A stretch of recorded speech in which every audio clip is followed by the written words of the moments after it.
আমি এখন অল্প কটা বাদাম কড়াইতে দিয়েছি, এখন বাদাম ভাজতে শুরু করে দিয়েছি।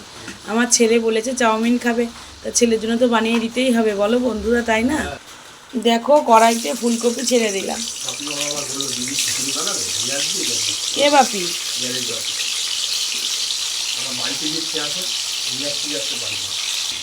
হ্যাঁ বন্ধুরা, ফুলকপিগুলো এখন আমি ছেড়ে দিয়েছি কড়াইয়ের মধ্যে। দেখতে পাচ্ছ গ্যাসের সিমে ছিল গ্যাসটা, একটু জোর বাড়িয়ে দিলাম।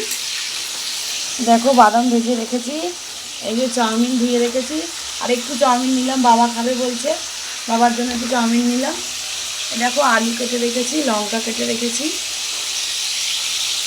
দেখো বন্ধুরা কতগুলো বাদাম ভাজা ফুলকপি ভাজা হয়ে গেছে। ফুলকপিটা একটু লাল হয়ে গেছে, পরে আবার কতগুলো বাদাম দিলাম বলে।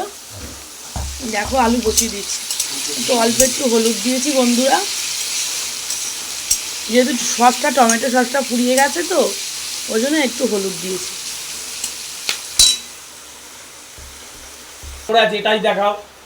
তোকে দেখাইনি, তোর মাথাতে গোবর আছে। তোকে